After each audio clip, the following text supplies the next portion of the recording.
नमस्कार दोस्तों, मेरा नाम भूतकाल है। आज हम आपको जिस शख्स की कहानी सुनाने जा रहे हैं, उनका नाम राघव है। लेकिन कहानी शुरू करने से पहले आप लोगों से एक अनुरोध है। आप लोग वीडियो को पूरा तो देखते हो, लेकिन आप में से किसी भी वीडियो को लाइक और चैनल को सब्सक्राइब नहीं करता, तो प्लीज आप हमारी वीडियो को लाइक और चैनल को सब्सक्राइब जरूर कर लेना। तो अब बढ़ते हैं कहानी की ओर। राघव की उम्र 22 साल थी। देखने में ठीक ठाक, पढ़ा लिखा, मेहनती, लेकिन शादी के लिए जैसे कोई ग्रहण लगा हो। उसके पिताजी खेतों में काम करते थे। माँ मंदिर जाती थी, पूजा पाठ करवाती थी कि बेटे की कुंडली साफ हो जाए। पिछले 3 साल में 5 रिश्ते टूट चुके थे। कभी किसी ने कहा लड़के का चेहरा भारी है, कभी किसी ने कहा रात में इसे बुरे सपने आते हैं। राघव खुद नहीं समझ पा रहा था कि क्या हो रहा है। रातों को उसे कुछ कुछ दिखता था। कोई लड़की लहराते बालों के साथ जो उसे देखकर मुस्कुराती थी, लेकिन जैसे ही वो पास जाता सब गायब। माँ ने गांव के बाबा से झाड़ फूंक करवाई। पंडित ने कहा, बेटा तेरा भाग्य कहीं बाहर है। बारिश के मौसम में उत्तर की ओर यात्रा कर, वहां तेरी किस्मत बदल सकती है। राघव को ये बातें बचकानी लगी, लेकिन तभी दोस्त बोले, भाई मनाली चलते हैं, घूमने फिरने का मन बना रहे हैं, तू भी चल। उसने हंसते हुए हामी भर दी। राघव की मां ने उसके बैग में ऊं का तावीज रखा। पापा ने कहा, बर्फ में फिसल मत जाना और किसी अजनबी लड़की से ज्यादा घुलना मिलना मत। पहाड़ों में चीजें वैसी नहीं होती जैसी दिखती हैं। राघव ने मजाक में कहा, पापा अब तो कोई मिले, चाहे इंसान हो या भूत। लेकिन वो नहीं जानता था कुछ बातें मजाक के लिए नहीं होती। 3 अगस्त सुबह 7 या 8 बजे तेज बारिश के बीच ट्रेन छूटने वाली थी। राघव स्टेशन पहुंचा और मनाली की ओर बढ़ गया। एक ऐसी यात्रा पर जहां पहाड़ थे, बर्फ थी और एक ऐसी औरत जो इंसान नहीं थी, बल्कि एक प्राचीन, प्यास से भरी हुई यक्षिणी थी। मनाली पहुंचते ही जैसे राघव का मन कुछ हल्का लगने लगा। हरियाली, बर्फ से ढके पहाड़, ठंडी हवा और बादलों से बातें करता आसमान, सब कुछ एक सपने जैसा था। उसके साथ उसके 3 दोस्त थे, विक्की, अंशुल और रोहित। सबने एक छोटी सी होटल में कमरे लिए और प्लान बनाया कि अगले दिन सुबह एक पहाड़ी ट्रैक करेंगे, जहां जंगल, झरने और पुराने मंदिर भी थे। रात को होटल की बालकनी से राघव बाहर देख रहा था। अचानक उसकी नजर एक अजीब सी परछाई पर पड़ी, सामने वाले जंगल की दिशा में। वो परछाई कोई लड़की लग रही थी, लंबे खुले बाल, सफेद कपड़े और जैसे उसकी ओर देख रही हो। राघव घबरा गया और कमरे में वापस चला आया। 6 बजे सुबह सभी दोस्त जंगल की ओर निकल पड़े। मौसम ठंडा था और रास्ता कच्चा, लेकिन चारों को मजा आ रहा था। करीब 3 किलोमीटर चलने के बाद सबने एक पुरानी मंदिर सी जगह देखी, पत्थर की बनी हुई, आधी टूटी हुई और उस पर लिपटी बेलें जैसे किसी के गले का फंदा हो। अंशुल बोला, चलो यहां कुछ देर आराम करते हैं, और भाई कोई लड़की मिल जाए तो मजा आ जाए। राघव मुस्कुराया, लेकिन वो खुद नहीं जानता था कि कुछ ही पलों में वो किसी को देखने वाला है जो उसके जीवन की दिशा बदल देगी। राघव अकेले उस मंदिर के पीछे के रास्ते पर गया, थोड़ा अकेले घूमने के लिए। जैसे ही वो पेड़ों के बीच पहुंचा, हवा ठंडी हो गई और वहां एक लड़की खड़ी थी। उसके बाल काले थे, बहुत लंबे, चेहरा इतना सुंदर जैसे किसी पहाड़ी देवी का, आंखें गहरी और मुस्कुराहट रहस्यमयी। राघव एक पल के लिए जैसे पत्थर बन गया। तुम यहां अकेले? लड़की ने पूछा। उसकी आवाज में कुछ ऐसा था जो कानों में नहीं, सीधे दिल में उतर रहा था। हाँ, मैं बस घूमने आया हूं, राघव ने हकलाते हुए जवाब दिया। लड़की ने हल्का मुस्कुराकर कहा, यहां की हवा में कुछ अलग है, जो यहां आता है वापस नहीं जाना चाहता। राघव कुछ पूछने ही वाला था कि पीछे से उसके दोस्त आ गए। अबे राघव, कहां गायब हो गया था? राघव पीछे मुड़ा, लेकिन जब दोबारा उस लड़की की तरफ देखा, वो गायब हो चुकी थी। ना कोई निशान, ना पदचिन्ह, ना आवाज। राघव की सोच सिर्फ उसी लड़की पर अटक गई थी। वो कौन थी? क्या वो असली थी? क्या उसकी आंखें उसे देख रही थीं या किसी और को? विक्की ने कहा, भाई तू ठीक तो है? तू कुछ ज्यादा ही खोया खोया लग रहा है। राघव ने जवाब दिया, तुमने नहीं देखा उसे? वो लड़की जंगल में, लेकिन सबने इनकार कर दिया। शायद सिर्फ राघव ने ही उसे देखा था, क्योंकि वो बाकी किसी के लिए थी ही नहीं। वो सिर्फ राघव के लिए आई थी, क्योंकि उसे उसकी जरूरत थी। राघव की नींद जल्दी खुल गई थी। पूरी रात उसे वही चेहरा दिखाई देता रहा, वो लड़की, उसकी मुस्कान, उसकी गहरी आंखें। उसने दोस्तों को बिना बताए अकेले ही उसी जंगल की तरफ रुख किया जहां कल उसकी मुलाकात हुई थी। पेड़ों के बीच हवा में कुछ अजीब सी नमी थी, जैसे कुछ उसे खींच रहा था। और फिर वही जगह, वही माहौल और वही लड़की खड़ी थी। उसने फिर मुस्कुराते हुए कहा, तुम फिर आ गए? राघव की सांसें तेज थीं। तुम कौन हो? कल अचानक गायब हो गई थी। वो मुस्कुराई और धीरे से बोली, मेरा नाम नैना है। राघव एक तक देखता रहा। तुम यहां अकेली रहती हो? उसने पूछा। नैना ने इधर उधर देखा और कहा, मैं अकेली नहीं हूं, ये जंगल मेरे अपने हैं, मैं इन्हीं में रहती हूं। बहुत वक्त से। उसके शब्दों में एक अजीब ठंडक थी, जैसे हवा उसके बोलने से ठहर जाती हो। उस दिन राघव जंगल में काफी देर रुका। नैना उसके साथ थी, बातें करती, मुस्कुराती, लेकिन जब वो उसे छूने की कोशिश करता, वो दूर हट जाती। मुझे छूने की कोशिश मत करो, अभी नहीं, उसने कहा। राघव का दिल धड़कने लगा। उसे नैना से मोहब्बत सी महसूस हो रही थी। वो उसे समझ नहीं पा रहा था, लेकिन वो उसकी तरफ खींचता चला जा रहा था। जब वो शाम को होटल लौटा, दोस्त परेशान थे। कहाँ था यार? हम सब तुझे ढूंढ रहे थे। राघव ने बहाना बना दिया। बस घूम रहा था। लेकिन उस रात उसकी आंखों में सिर्फ एक नाम था, नैना। 7 अगस्त की रात। राघव फिर गया नैना से मिलने। इस बार वो उसे एक झरने के पास मिली। चांदनी उस पर पड़ रही थी और वो पहले से भी ज्यादा सुंदर लग रही थी। उसने राघव का हाथ थामा और अचानक राघव को लगा जैसे उसके शरीर से ऊर्जा निकल रही है। सारा शरीर सुन्न हो गया। उसका दिल तेजी से धड़कने लगा, सांसें जैसे किसी ने रोक ली हो। तुम कौन हो? नैना? राघव कांपती आवाज में बोला। नैना ने सिर झुकाया और धीमे से कहा, मैं इंसान नहीं हूं राघव, मैं वो हूं जिसे लोग यक्षिणी कहते हैं। अगली सुबह राघव होटल के अपने कमरे में बेहोश पड़ा था। उसके शरीर पर ठंडी बूंदों के निशान थे, चेहरा पीला, होंठ सूखे। दोस्तों ने उसे हिलाया। राघव उठ यार, क्या हुआ? राघव की आंखें खुली, पर वो बोल नहीं सका। बस एक ही नाम उसके होंठों पर था, नैना। राघव बिस्तर पर लेटा था। उसकी आंखें खुली थीं, लेकिन उनमें चमक नहीं थी। विक्की, अंशुल और रोहित उसके आसपास बैठे थे। सब डरे हुए थे। राघव कुछ बोलता नहीं था, बस एक ही नाम बड़बड़ाता, नैना, नैना। अंशुल बोला, लगता है इस पर किसी पहाड़ी आत्मा का असर हो गया है। मनाली की वादियां बाहर से सुंदर दिखती हैं, पर अंदर डरावनी है। राघव की मां ने मंदिर जाकर पंडित को फोन किया। पंडित जी, मेरा बेटा मनाली गया है, लेकिन 3 दिन से बात नहीं हुई। मुझे डर लग रहा है। पंडित ने गहरी सांस लेकर कहा, बहन, अगर तुम्हारे बेटे की शादी 3 साल से नहीं हो रही और वो हिमालय की ओर गया है, तो ये एक संकेत हो सकता है, किसी पुराने कर्म का या किसी यक्षिणी का बुलावा। मां की रूह कांप गई। रात को राघव की हालत थोड़ी ठीक हुई। वो होटल से चुपचाप निकल गया और सीधा जंगल की ओर। और वहां वो थी, नैना। वो आज पहले से ज्यादा सुंदर लग रही थी। चांद की रोशनी जैसे उसकी त्वचा से झलक रही थी। राघव बोला, मैं अब जानता हूं तुम कौन हो, लेकिन फिर भी मैं तुमसे दूर नहीं जा सकता। तुम मेरी हो, नैना। नैना कुछ देर चुप रही, फिर बोली, अगर तुम मुझसे सच्चा प्रेम करते हो तो तुम्हें एक वादा करना होगा। वादा? राघव ने पूछा। नैना की आंखें एकदम ठंडी हो गईं। उसने कहा, मेरे साथ एक बंधन बांधो जिसमें तुम्हारा तन नहीं, तुम्हारी आत्मा बंधेगी। तुम मुझे जीवन भर चाहते हो ना, तो फिर मौत के बाद भी तुम्हारी आत्मा मेरी रहेगी।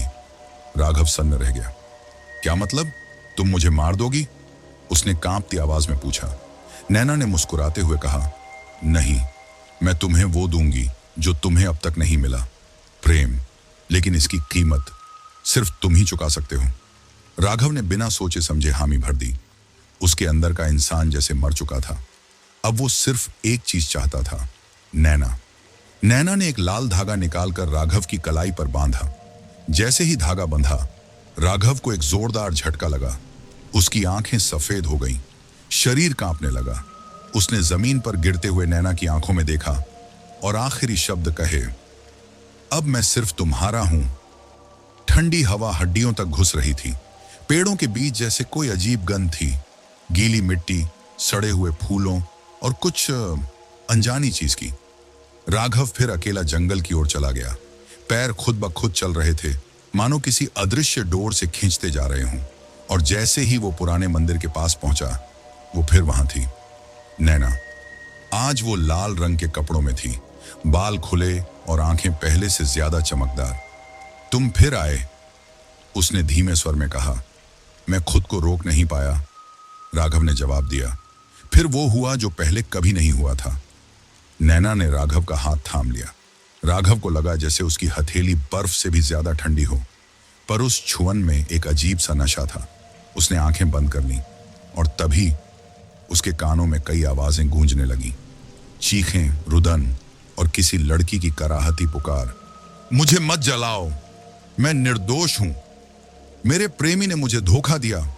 राघव की सांसें तेज हो गईं। उसने नैना का हाथ छोड़ने की कोशिश की, लेकिन उसका शरीर सुन्न हो गया। उसकी आंखों के सामने धुंध छा गई और अचानक वो खुद को एक पुराने समय की आग के सामने खड़ा महसूस करने लगा। सैकड़ों लोग चिल्ला रहे थे, बीच में एक लड़की को बांधकर जलाया जा रहा था। वो नैना थी। राघव की आंखें फटी की फटी रह गईं। धुआं, आग, चीखें और बीच में खड़ी नैना जलती हुई, लेकिन उसकी नजरें सीधे राघव को देख रही थी। मैं वापस आऊंगी तुमसे मिलने, हर जन्म में, जब तक तुम मेरी आत्मा को स्वीकार नहीं करोगे। राघव जोर से चिल्लाया, नहीं, और उसकी आंखें खुल गईं। वो फिर उसी जंगल में था। नैना अब उसके सामने बैठी थी। उसके चेहरे पर कोई भाव नहीं था। राघव जैसे तैसे होटल पहुंचा। कमरे में पहुंचते ही उसने शीशे में देखा। उसकी आंखें थोड़ी लाल हो गई थीं, होंठ सूख चुके थे और माथे पर पसीना नहीं, बर्फ था। विक्की ने दरवाजा खटखटाया। भाई, सब ठीक है ना?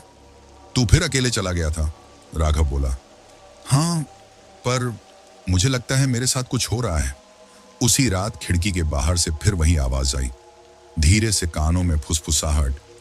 मैंने तुम्हें छू लिया है राघव, अब हमारी आत्माएं एक हो चुकी हैं, अब लौटना मुमकिन नहीं। राघव ने दरवाजा खोला।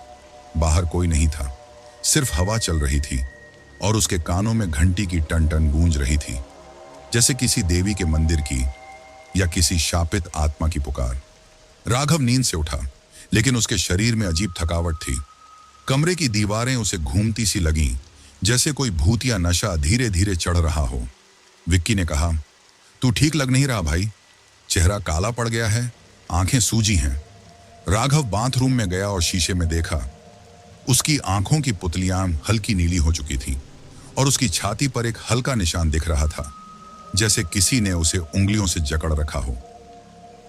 ये क्या हो रहा है मुझे? राघव बुदबुदाया। विक्की और रोहित ने तय किया कि वो राघव को पास के पुराने मंदिर में ले जाएंगे। वहां एक बूढ़ा पुजारी बैठा था। उसकी आंखों में तेज था और माथे पर राख लगी हुई। पुजारी ने राघव को दूर से देखा और बोला, तू उससे मिल चुका है जिसका अस्तित्व जंगल की छांव में पलता है। तू अब अकेला नहीं है, तेरी आत्मा को छुआ जा चुका है। राघव कांप गया। आप किसकी बात कर रहे हैं? बूढ़े ने गहरी सांस ली। यक्षिणी की, वो जो इंसानों को अपने प्रेम में बांधकर उनका जीवन नहीं, आत्मा लेती है। तुम अब धीरे धीरे इंसान से कुछ और बनने जा रहे हो। मंदिर से लौटते हुए रास्ते में राघव को चक्कर आने लगे। एक जगह अचानक उसकी नाक से खून बहने लगा और फिर जैसे उसकी धड़कनें कुछ पल के लिए बंद हो गईं। दोस्त उसे सहारा देकर होटल लाए। राघव की त्वचा अब बिल्कुल ठंडी हो चुकी थी और उसकी उंगलियों के नाखून हल्के काले पड़ने लगे थे। विक्की डर गया। भाई, ये किसी बुरी आत्मा का असर है, हमें कुछ करना पड़ेगा। रात को राघव ने जो सपना देखा, वो सपना नहीं, एक यात्रा थी। वो खुद को एक पुराने पहाड़ी महल में देखता है, जहां हर दीवार पर खून के धब्बे थे और बीचों बीच नैना एक सिंहासन पर बैठी थी, लाल आंखों के साथ। उसके चारों ओर सैकड़ों आत्माएं जंजीरों में जकड़ी थीं। कभी जवान, कभी बूढ़े, कभी औरतें, कभी बच्चे। नैना ने उसे देखा और कहा, तू अब उनका हिस्सा है। तेरी आत्मा पहली सीढ़ी पार कर चुकी है राघव। अब बस 5 रातें बाकी हैं, फिर तू मेरा होगा, हमेशा के लिए। राघव चिल्लाया, नहीं, मुझे छोड़ दो। लेकिन अब उसकी आवाज बाहर नहीं निकल रही थी। उसका मन और शरीर 2 अलग दिशाओं में खींचे जा रहे थे। सुबह जब वो उठा तो कमरे की दीवार पर लाल रंग से लिखा था, तेरा समय घट रहा है, या तो मुझे अपना बना ले या फिर सब कुछ खो दे। राघव की हालत अब पहले से ज्यादा बिगड़ चुकी थी। उसकी सांसें अक्सर तेज हो जाती और कई बार वो रात में नींद से चौंक कर उठता, पसीने में डूबा हुआ या फिर पूरी तरह सूखा, जैसे शरीर में खून ही नहीं रहा। विक्की और अंशुल ने तय किया, अब ये बात माँ पापा को बताई जाए। विक्की ने कॉल किया, मौसी जी, राघव की तबीयत ठीक नहीं है, कुछ अजीब सा हो रहा है इसके साथ। राघव की माँ ने बिना समय गंवाए कहा, हम आज ही निकलते हैं, मुझे पता था उसके साथ कुछ है जो हमें नहीं दिख रहा। पापा और अर्जुन राघव का छोटा भाई के साथ मां मनाली के लिए निकल गईं। होटल के पास राघव दोपहर में टहलने निकला। वहां एक पहाड़ी बच्चा मिट्टी से खेल रहा था। उसने राघव को देखा और धीमी आवाज में कहा, तू भी वैसा ही दिखता है जैसे वो सब जो लौटे नहीं। राघव ठिठक गया। क्या कहा तूने? उसने पूछा। बच्चा बोला, इस जंगल में कई लोग गए किसी लड़की के पीछे, फिर ना उनकी आवाज सुनी गई ना परछाई। बच्चा दौड़ता हुआ चला गया। राघव की रीढ़ की हड्डी में सिहरन दौड़ गई। होटल के रिसेप्शन पर एक पुरानी किताब सजी थी, मनाली के जंगलों के रहस्य। राघव ने यूं ही पन्ने पलटे और अचानक एक हिस्सा पढ़ते ही उसका दिल जोर से धड़कने लगा। सन 1752 मनाली के पास एक गांव की लड़की नैना, जिसकी सुंदरता पूरे पहाड़ों में प्रसिद्ध थी, को गांव के पुजारियों ने अपवित्र घोषित कर दिया। उन्होंने उसे जंगल के बीच एक पीपल के पेड़ से बांधकर जला दिया, लेकिन उसकी चीखों ने आग से भी इनकार कर दिया। मरने से पहले उसने शपथ ली, मैं लौटूंगी हर उस आत्मा को लेने जो प्रेम का नाम लेकर छल करता है। मैं एक यक्षिणी बनूंगी, अमर लेकिन अधूरी, जब तक कोई मुझे पूरी तरह स्वीकार न कर ले। तब से हर कुछ वर्षों में एक युवक जंगलों में खो जाता है, और जब कभी पाया भी जाता है तो वो इंसान नहीं होता। राघव की उंगलियां कांपने लगी। उसने देखा, किताब के पन्ने पर वही लाल धागा चिपका था जो नैना ने उसकी कलाई पर बांधा था। वो वही है, 1782 की जली हुई आत्मा, जो अब प्रेम के नाम पर आत्माएं ले रही है। राघव कमरे में लौटकर रोने लगा। मैंने तुमसे सिर्फ प्यार किया था नैना, तुमने क्यों मुझे चुना? वो बड़बड़ा रहा था और उसी पल खिड़की के पार से एक आवाज आई, क्योंकि तू पहला है जिसने मुझे छल नहीं दिया, अब तू मेरा हो।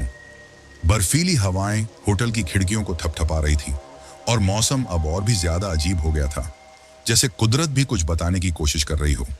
राघव की माँ, पिता और छोटा भाई अर्जुन होटल पहुंच चुके थे। राघव का चेहरा देखकर माँ कांप उठी। ये मेरा बेटा नहीं लग रहा, ये उसकी तरह दिख रहा है, पर ये वो नहीं है। राघव की माँ सरला देवी गांव की पूजा पाठी महिला थी। उन्हें कई बार सपने में ईश्वरीय संकेत मिलते थे।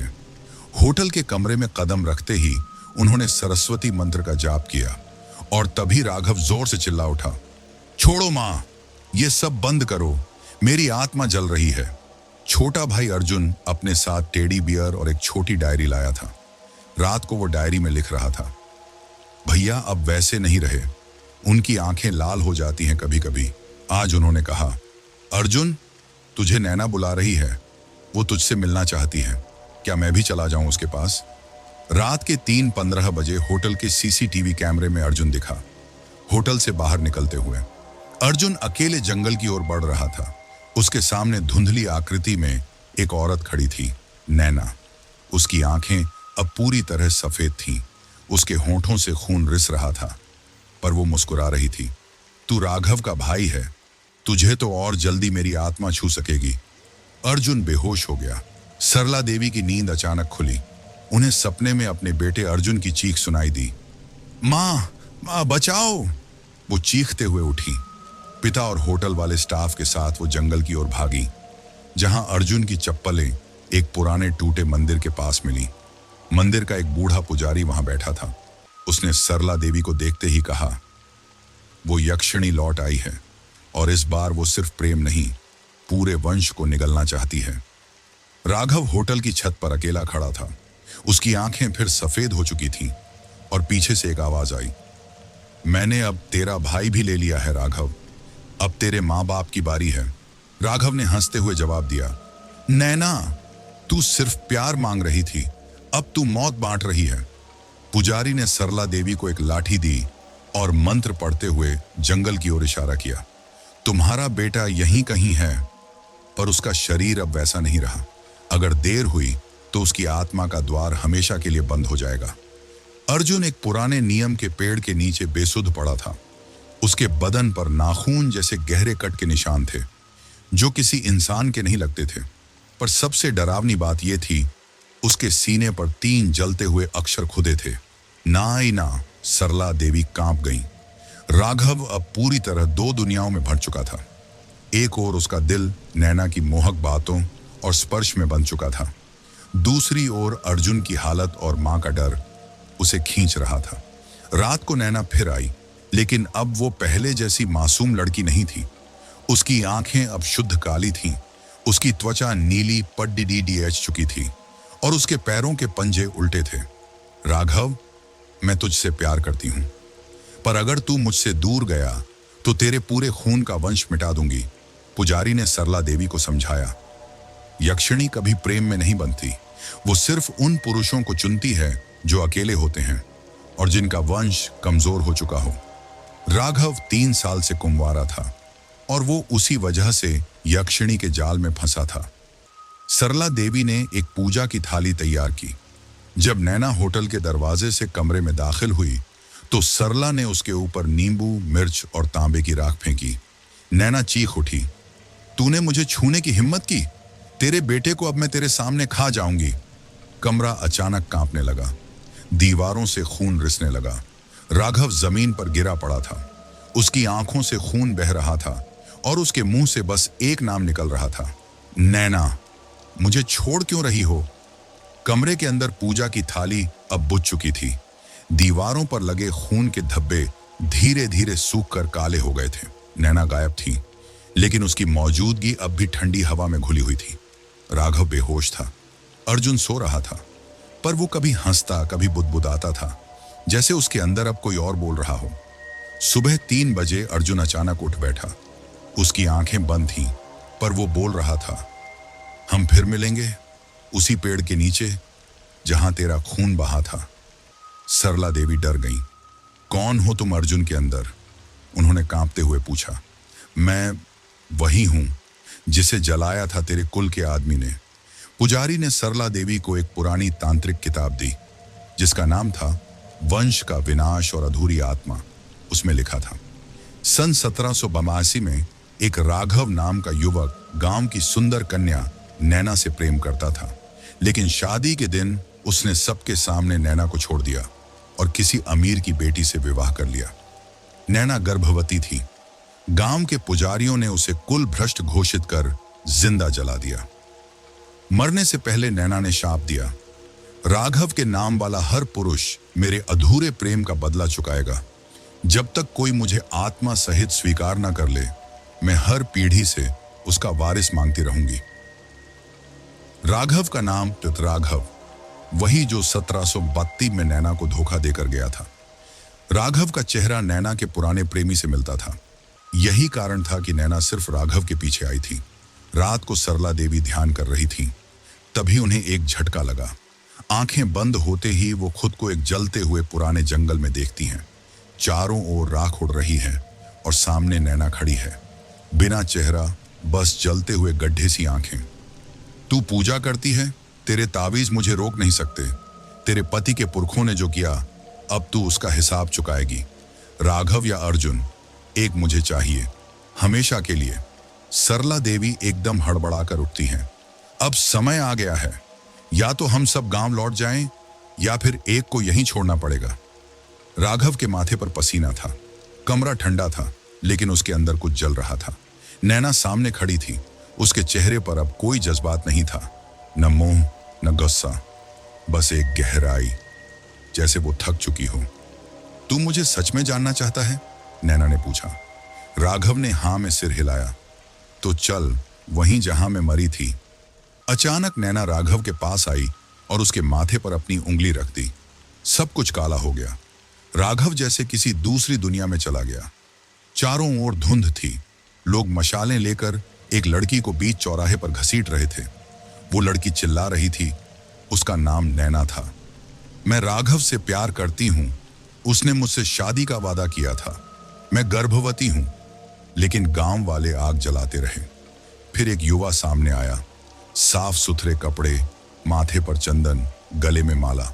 नाम राघव ठाकुर, राघव का पूर्वज। मैंने तुझसे शादी का वादा कभी नहीं किया था।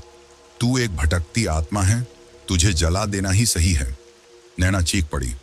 मैं तुझे जन्मों तक ढूंढूंगी, तेरा हर वंशज मेरा होगा। और फिर आग लगा दी गई। राघव ने सपने में खुद को देखा। वो उस भीड़ में खड़ा था, चुप। उसे खुद से नफरत हो रही थी। नैना नहीं, राघव चिल्लाया। जैसे ही शरीर राख हुआ, राख से काली छाया उठी। नैना की आत्मा यक्षिणी के रूप में जाग उठी। अब मैं प्रेम नहीं, बदला हूं। हर पीढ़ी में लौटूंगी। जब तक कोई मुझे प्रेम से अपनाएगा नहीं, मैं आत्मा नहीं बनूंगी। राघव की आंखें खुली। वो फिर उसी होटल में था। नैना अब भी सामने थी, पर इस बार वो आंसू बहा रही थी। तू भी मुझे छोड़ देगा राघव? क्या तू मुझे इंसान की तरह प्यार नहीं कर सकता? या फिर तुझे भी डर है उस आग से? बाहर बारिश तेज हो रही थी। अर्जुन नींद में बड़बड़ाने लगा। वो मुझे बुला रही है, मैं अकेला नहीं हूं अब। सरला देवी पूजा की थाली उठाने गई, लेकिन दीपक अपने आप बुझ गया। राघव अब टूट चुका था। नैना की बीती जिंदगी, उसका जलना और उसका शाप, ये सब अब उसकी रगों में दौड़ रहा था।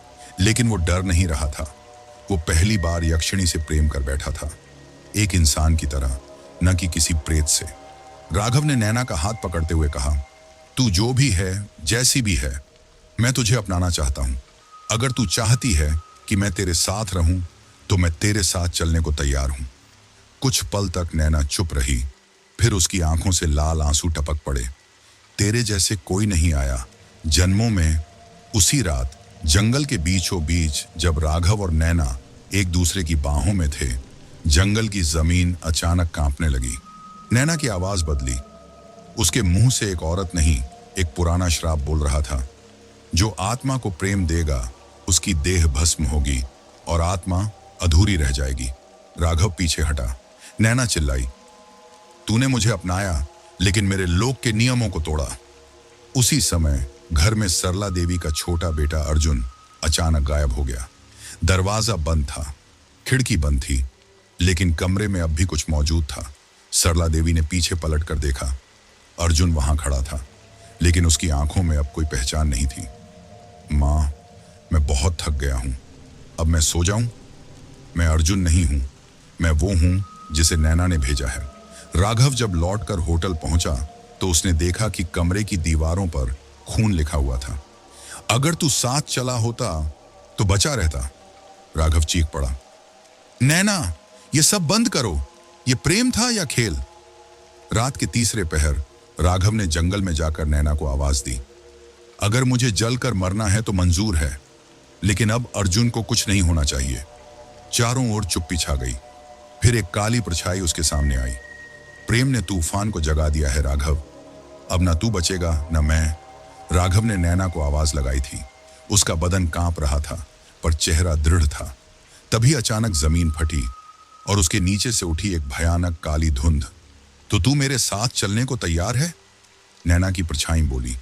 राघव ने आंखें बंद की और कदम बढ़ा दिए। चारों ओर अंधकार था, कहीं कोई आकाश नहीं, कोई जमीन नहीं, बस तैरती हुई छायाएं और सड़ती हुई चीखें। राघव जैसे जैसे आगे बढ़ता गया, हवा और भारी होती गई। किसी ने उसका हाथ पकड़ लिया। वो इंसान नहीं था, वो कोई और था। एक भव्य लेकिन जर्जर महल के भीतर राघव पहुंचा, वहां जहां दीवारों में सांसें भरी थीं। हर दीवार के पीछे एक चेहरा था, किसी आत्मा का चेहरा। ये क्या है? राघव ने कांपती आवाज में पूछा। नैना की परछाई उसके पास आई। ये सब वो हैं जो मुझसे प्रेम करने आए थे, पर फिर डर गए या मुझे छोड़ गए। अब ये सब मेरी जेल में हैं, अनंत काल तक। राघव ने एक दीवार में देखा। एक चेहरा जाना पहचाना था, अर्जुन का। भाई, अर्जुन की आत्मा फुसफुसाई, भाग जा यहां से। वो अब इंसान नहीं रही। नैना सामने खड़ी थी। अब वो फिर से वैसी ही खूबसूरत दिख रही थी जैसी पहली बार जंगल में मिली थी। तेरा प्रेम सच्चा है राघव, लेकिन ये लोक अब मेरा है। अगर तू मुझे अपना बनाता है तो तुझे भी यहीं रहना होगा, हमेशा के लिए। राघव चुप था। तभी एक पुराना पुजारी धुंध में से निकला। उसकी आंखें उजली थीं, जैसे हजारों जन्मों का दर्द समाया हो। एक रास्ता है, उसने कहा। तू अगर अपने प्रेम की अग्नि में कूदेगा तो नैना की आत्मा मुक्त हो सकती है, लेकिन तू जीवित नहीं बचेगा। राघव ने दीवार पर फिर से अर्जुन को देखा। उसकी मां सरला देवी की आवाज जैसे कानों में गूंज रही थी। बेटा, अपने छोटे भाई को बचा ले, पुजारी ने कहा था। अगर तू सच्चा प्रेम करता है तो अग्नि में प्रवेश कर, तेरी आत्मा उसे मुक्त कर सकती है। राघव चुपचाप उस भव्य यज्ञ कुंड की ओर बढ़ा, जहां नीली लाल ज्वालाएं बिना धुएं के जल रही थी। नैना पीछे से पुकार रही थी, राघव मत करिए, तू मरेगा, मैं तुझे नहीं जाने दूंगी। जैसे ही राघव ने पहला पैर आग में रखा, उसके चारों ओर से आत्माओं की चीखें उठने लगी। नैना कांप गई। उसकी आंखों से खून की बूंदें बहने लगी। राघव रुक जा, मैं सच में तुझसे प्यार करती हूं, तो मुझे मुक्त कर दे। राघव बोला, अगर ये प्यार है तो बंधन नहीं होना चाहिए। नैना अब दो हिस्सों में बंट रही थी। एक प्रेम में पिघलती स्त्री, दूसरी वो राक्षसी आत्मा जो हजारों सालों से यक्षिणी बनकर जी रही थी। उसकी चीखें आसमान फाड़ने लगी। आत्माएं दीवारों से बाहर आने लगी। सब राघव के चारों ओर इकट्ठा होने लगी, मानो सबकी मुक्ति का समय आ गया हो। ठीक तभी आकाश फटा और एक दूसरी यक्षिणी उतरी। उसका नाम था कालिका, नैना की बड़ी बहन जो आत्माओं को निगलती थी। ये क्या कर रही है नैना? तुझे नहीं पता, प्रेम की अग्नि हमें नष्ट कर देती है। मुझे जाने दो दीदी, मैं थक चुकी हूं, नैना बोली। राघव पूरी तरह अग्निकुंड में उतर चुका था। उसका शरीर जल रहा था, लेकिन चेहरा शांत था। तभी नैना दौड़ती हुई आई और खुद को राघव से लिपटा लिया। तो चल, अगर मरना है तो तेरे साथ ही मरूंगी। जैसे ही दोनों अग्नि में समा गए, एक तेज उजाला फैला। सारा यक्षिणी लोक हिल गया। अग्नि बुझ गई, आत्माएं मुक्त हो गईं और नैना का चेहरा आखिरी बार मुस्कुराया। सरला देवी जंगल के उस टूटे मंदिर से बाहर आ चुकी थी। अर्जुन को गांव के वैद्य के पास छोड़कर वो अकेले होटल लौटी, जहां राघव आखिरी बार देखा गया था। कमरे का दरवाजा टूटा हुआ था। मिट्टी, राख और धूप की गंध पूरे कमरे में फैली थी। मेज पर एक तांबे की डिब्बी रखी थी, जलती नहीं, ठंडी नहीं। सरला देवी ने कांपते हाथों से वो डिब्बा खोला। उसमें एक छोटा सा ताबीज, एक राख का टुकड़ा और एक कागज का पुराना टुकड़ा था, जिस पर राघव की लिखावट में कुछ शब्द थे। मां, अगर मैं वापस ना आऊं तो समझ लेना मैंने उसे पा लिया है और आजाद भी कर दिया है। वहीं दूसरी ओर अर्जुन की सांसें धीरे धीरे सामान्य हो रही थीं, लेकिन जब वो उठा तो उसकी आवाज अपनी नहीं थी। मां, राघव भाई नहीं मरे, वो यहीं हैं, मेरे अंदर। सरला ने एक झटका खाया। अर्जुन की आंखें अचानक हल्की नीली हो गईं, ठीक वैसी जैसी नैना की थी। उसने खुद को अग्नि में नहीं छोड़ा, उसने मुझे चुना, अगली देह के रूप में। अर्जुन अब आधे समय में राघव की तरह बात करने लगा। वो वही बातें करता था जो नैना कहा करती थी, वो कहानियां जो सिर्फ राघव और नैना के बीच थी। मां, नैना अब मुक्त है, लेकिन उसका एक वादा बाकी है। अब अर्जुन पहले जैसे मासूम नहीं रहा। वो अकेले बैठकर संस्कृत में कुछ बड़बड़ाता, कभी कभी मंदिर के टूटे हिस्सों को निहारता रहता और बार बार उसी जगह जाता जहां अग्निकुंड था। सरला देवी को समझ आ गया था, राघव अब पूरी तरह अर्जुन में समा चुका है। एक रात जब पूरा गांव सो रहा था, अर्जुन, अब राघव, फिर जंगल में गया, लेकिन इस बार कोई उसका इंतजार कर रहा था। धुंध के बीच से वो दिखी, नैना। पर वो वैसी नहीं थी जैसी वो यक्षिणी बन चुकी थी, बल्कि अब एक शांत आत्मा, उजाले से भरी। उसके चेहरे पर कोई प्यास, कोई दर्द नहीं था। तू लौट आया, नैना ने मुस्कुराते हुए कहा। मैं तुझसे किया वादा निभाने आया हूं, राघव बोला। अर्जुन के शरीर में। नैना ने उसका हाथ पकड़ा। उन दोनों के बीच कोई देह नहीं रही, सिर्फ दो आत्माएं थीं, जिन्होंने एक दूसरे को मुक्त कर दिया।